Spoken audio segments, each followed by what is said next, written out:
सुंदर कौन है ये बताना चाहता। చూసారా ఎంత క్లోజ్గా మూవ్ అవుతుందో, అక్కడ ఎంత క్లోజ్గా మూవ్ అవుతుందో. ట్రావెలర్ అవతారం ఎత్తింది, తన లవర్ కోసం అక్కడికి వెళ్ళే ప్రయత్నం చేసిందా? ప్రస్తుతం ఈ చర్చ జరుగుతోంది. ఎందుకంటే తినికి అక్కడ ఉన్న సన్నిహిత సంబంధాలు ఆ స్థాయిలో ఉన్నాయంటూ ప్రస్తుతం మాట్లాడుకుంటున్నట్టు అర్థం చేసుకోవచ్చు. ఎందుకంటే పాక్ భద్రతా నిఘా అధికారులతో అంటే అలీ అఫ్ఘాన్ ఆయనతో సమావేశం అయింది. లాహోర్ సిటీలో జ్యోతి మల్హోత్రా ఏ స్థాయిలో తిరుగుతుందో మీరు చూడొచ్చు. ఇక ఈ అంశానికి సంబంధించి మాట్లాడుకుంటే సమావేశానికి ఉగ్రమూలాలు ఉన్న షకీర్, రాణా, షహబాజ్లతో పాటు జ్యోతి కూడా వెళ్ళిందా? ప్రస్తుతం ఈ అంశానికి సంబంధించి కూడా పెద్ద ఎత్తున చర్చ జరుగుతుంది. ఇన్వెస్టిగేషన్ ఆ కోణంలో కూడా జరిగే అవకాశం ఉంది. ఎవరికి అనుమానం రాకుండా షహబాజ్ మొబైల్ నంబర్ను జాట్ రంధావా అంటూ సేవ్ చేసుకుంది జ్యోతి మల్హోత్రా. ఎన్క్రిప్టెడ్ ప్లాట్ఫామ్స్ని ఉపయోగించుకునే ప్రయత్నం చేస్తుంది. ఎన్క్రిప్టెడ్ ప్లాట్ఫామ్స్ ద్వారా వీరితో టచ్లో ఉంది జ్యోతి మల్హోత్రా. అఫ్కోర్స్ ఆ ఎన్క్రిప్టెడ్ ప్లాట్ఫామ్ గురించి నేను చెప్పే ప్రయత్నం చేయను, ఎందుకంటే కాస్త మళ్ళీ ఇన్ఫ్లుయెన్స్ చేస్తూ ఉంటుంది ఆ ఎన్క్రిప్టెడ్ ప్లాట్ఫామ్స్ గురించి చెప్పే ప్రయత్నం చేస్తే. సో ఇక్కడ ఏ ప్లాట్ఫామ్, అది టెలిగ్రామ్ కావచ్చు, లేకపోతే ఫేస్బుక్ కావచ్చు, అలాగే మెసెంజర్ కావచ్చు, ఇన్స్టాగ్రామ్ కావచ్చు, వాట్సాప్ కావచ్చు, ఇలా అనేక ప్లాట్ఫామ్స్ని యూజ్ చేసుకునే ప్రయత్నం చేస్తుంది.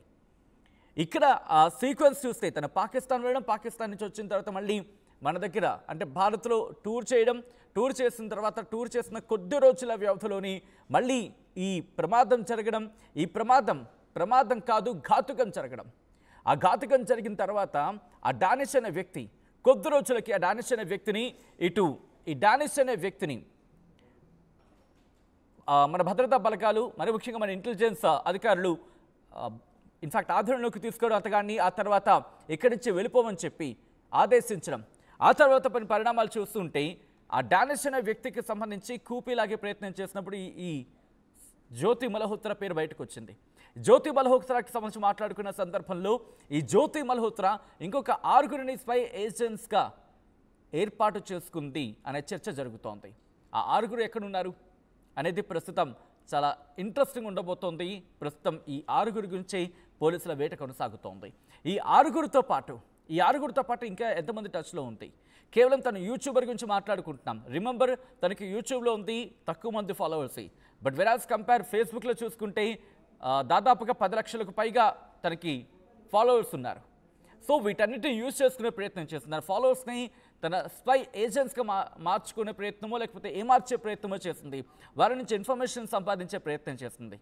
కాబట్టి ఎవరైనా అందమైన అమ్మాయి మీతో చాలా నీట్గా మాట్లాడుతుందో లేకపోతే వలలో పడేసేలా మాట్లాడుతుందో అనుకున్నప్పుడు ఆలోచించే ప్రయత్నం చేయండి. ఇలాంటి జ్యోతి మల్హోత్రాలు ఎంతమంది ఉండుంటారు? ప్రస్తుతం కూపీలాగడం జరుగుతోంది. మన ఇంటెలిజెన్స్ టీమ్స్ అన్నీ కూడా ఇటు కేంద్రం ప్రతి ఒక్కరి మీద నజరుంచింది. ఏదో మనం చాట్ చేసేస్తున్నాం కదా, ఏదో ఒక మెసేజ్ పెట్టేస్తున్నాం కదా, ఏదో ఒక పిచ్చి కామెంట్ పెట్టేస్తున్నాం కదా అనుకుంటే మీరు కూడా ఇరుక్కోవచ్చు.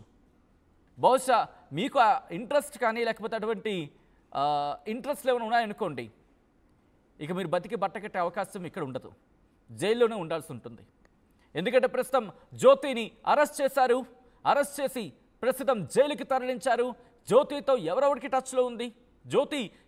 టచ్లో ఉంది, దాంతోపాటు జ్యోతితో ఎవరెవరు టచ్లో ఉన్నారు, జ్యోతి ఎంతమందిని ఇన్ఫ్లుయెన్స్ చేసింది, ఎంతమంది ఇన్ఫ్లుయెన్స్ అయ్యారు, ఎంతమంది ఇన్ఫర్మేషన్ పంపించారు, ఇక్కడ 5,000కి 10,000కి ఇన్ఫర్మేషన్ పంపిస్తున్న వాళ్ళు కూడా ఉన్నారు అనేది వారం రోజుల క్రితం మనం మాట్లాడుకున్నాం. సో అటువంటి వాళ్ళు ఎవరైనా జ్యోతికి మళ్ళీ ఇన్ఫర్మేషన్ పంపించారా? డానిష్ ఇటువంటి జ్యోతిని ఇంకా ఎంతమందిని తయారు చేశాడు ఇక్కడ ఉన్నప్పుడు? రిమెంబర్, భారత్లో పాకిస్తాన్ హై కమిషనర్గా పనిచేశాడు డానిష్ అనే వ్యక్తి. ఈ డానిష్ అనే వ్యక్తి పూర్తి పేరు డానిష్ కూడా కాదు, ఇంకొక పేరేదో ఉంది మళ్ళీని. సో ఒక పాకిస్తాన్ అధికారిగా భారత్లో ఉన్న వ్యక్తి ఎంతమందిని ఇన్ఫ్లుయెన్స్ చేసి ఉండొచ్చు? ఈ జ్యోతి మల్హోత్రా వల్లే పహల్గామ్ ఉగ్రదాడి జరిగిందా? ఈ జ్యోతి మల్హోత్రాని పహల్గామ్ ఉగ్రదాడికి మరి ముఖ్యంగా అక్కడ పాకిస్తాన్ ఇంటెలిజెన్స్గా చెప్పుకునే ఐఎస్ఐకి ఇన్ఫర్మేషన్ పంపించే ప్రయత్నం చేసిందా? అక్కడ వాళ్ళతో అక్కడి నుంచి మళ్ళీ టూర్ వెళ్ళిందనేది ఇంకొక చర్చ జరుగుతూ ఉంటుంది. ఈ జ్యోతి మల్హోత్రా అక్కడ అధికారులతో విదేశాలకు పర్యటనకు వెళ్ళిందనేది ఇటు జాతీయ వేదిక మీద మాట్లాడుకుంటున్నమాట. సో ఇవన్నీ కూడా ఈ డాట్స్ అన్ని కనెక్ట్ చేసుకుంటూ చూసే ప్రయత్నం చేస్తే కనుక దీన్ని కేవలం స్పైగానే ఉండిందా లేకపోతే ఉగ్ర కుట్రలో భాగం కూడా అయిందా? ఇవన్నీ క్వశ్చన్స్ కూడా రైజ్ అవుతున్నాయి. కానీ జ్యోతి మల్హోత్రా తండ్రి మాత్రం మాట్లాడుతున్న సందర్భంలో తన కూతురు ఒకవేళ అటువంటి రిలేషన్స్ ఉంటే, అటువంటి లింక్స్ ఉంటే ఎందుకు ఇక్కడ ఉంటుంది అనే ప్రశ్న రైజ్ చేయడం జరుగుతోంది. అదే క్వశ్చన్ రైజ్ అవుతోంది. ఎందుకు ఉంది, ఏం సాధించాలని ఉంది? ఇటు పాకిస్తాన్ అధికారులు ఏమైనా ఇక్కడ ఉండి ఇదిగో జ్యోతి ఇక్కడ నువ్వు ఉండు, ఇన్ఫర్మేషన్ పంపించని చెప్పి ఏవైనా కూపీలాగే ప్రయత్నం జరిగిందా? ఇలాంటి జ్యోతులు ఇంకెంతమంది ఉండుంటారు? గతంలో మీరు చూస్తుంటే కనుక మన నేవీకి సంబంధించి కూడా ఇటువంటి వలలు పన్నేవాళ్ళు ఈ హనీ ట్రాప్ గురించి మాట్లాడుకున్న సందర్భం. కానీ అప్పుడు చాకచక్యంగా మన అధికారులు తప్పించుకున్నారు. ఇలాంటి వలలు పన్నేవాళ్ళు, ఇలాంటి ఉచ్చు బిగించే వాళ్ళు ఎంతమంది ఉండుండొచ్చు? ప్రస్తుతం పూర్తి స్థాయిలో దర్యాప్తు జరుగుతోంది. జ్యోతి మల్హోత్రా ఎవరెవరితో టచ్లోకి వెళ్ళింది, ఎన్నిసార్లు పాకిస్తాన్ వెళ్ళింది, పాకిస్తాన్లో ఎన్ని రోజులు ఉండింది, దాంతోపాటు ఎవరెవరితో మాట్లాడింది, అక్కడ పాకిస్తాన్ అధికారులతో ఎటువంటి ఇన్ఫర్మేషన్ షేర్ చేసుకుంది, ఎటువంటి ఇన్ఫర్మేషన్ షేర్ చేసుకోవాల్సి వచ్చింది. కేవలం జ్యోతి మల్హోత్రా ఒక్కరితే ఉందా? జ్యోతి మల్హోత్రా వెనకాల ఇంకా ఎవరైనా ఉన్నారా? దాంతోపాటు ఇక్కడి నుంచి ఏమైనా ఎవరికైనా నెంబర్స్ ఇచ్చే ప్రయత్నం చేసిందా? ఎందుకంటే రిమెంబర్, ఒక స్పైగా మాట్లాడుకున్న సందర్భంలో కేవలం ఇన్ఫర్మేషన్ మాత్రమే ఆగే అవకాశం ఉంటుందా? దాని పరిదాటి ఆలోచించాల్సిన అవసరం ఉంటుంది. కాబట్టి ప్రస్తుతం అన్ని కోణాలు కూడా పోలీసుల దర్యాప్తు జరుగుతోంది. ఈ హనీ ట్రాప్లో చిక్కుకున్న వాళ్ళు ఎవరు, ఒకవేళ ఉండుంటే కనుక ఎంతమంది ఉండుంటారు? ఇక్కడ తనకి ఫేస్బుక్లో, ఇక్కడ మనం యూట్యూబర్గా మాట్లాడుకుంటున్నాం, బట్ వెరాస్ కంపేరింగ్ యూట్యూబ్తో కంపేర్ చేసుకుంటే ఫేస్బుక్లో తనకి ఇంకా ఎక్కువ మంది ఫాలోవర్స్ ఉన్నారు. 13 లక్షల మంది పైచిలుకున్నారు. సో ఇటు జ్యోతి మల్హోత్రాకు పాకిస్తాన్లో ఉన్న తన బాయ్ ఫ్రెండ్ అని ఎవరైనా చెప్పుకుంటున్న వ్యక్తికి సంబంధించి ఏమైనా లింక్స్ ఉన్నాయా? మరి ముఖ్యంగా జ్యోతి మల్హోత్రా ఈ డానిష్ అనే వ్యక్తికి దొరకక ముందు వరకు ఎటువంటి సమాచారాన్ని అందించింది? పహల్గామ్ ఘటన తర్వాత ఎటువంటి సమాచారాన్ని అందించింది? దాంట్లో ఎటువంటి కీలకమైన సమాచారం ఉంది?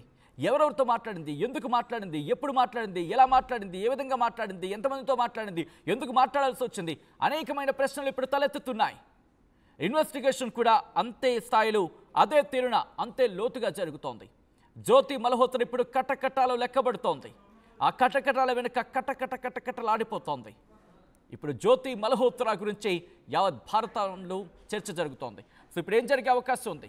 ఇన్నాళ్ళు ట్రావెల్ వ్లాగర్గా మనల్ని ఎంటర్టైన్ చేసిందే అని అనుకుంటున్న వాళ్ళందరూ కూడా ఒక్కసారిగా షాక్ గురవుతున్నారు. ప్రపంచంలో ఏ మూల ఏ క్షణం ఏం జరుగుతుందో వేగంగా తెలుసుకోవడానికి తొలి వెలుగు వాట్సాప్ ఛానల్ని ఫాలో చేయండి.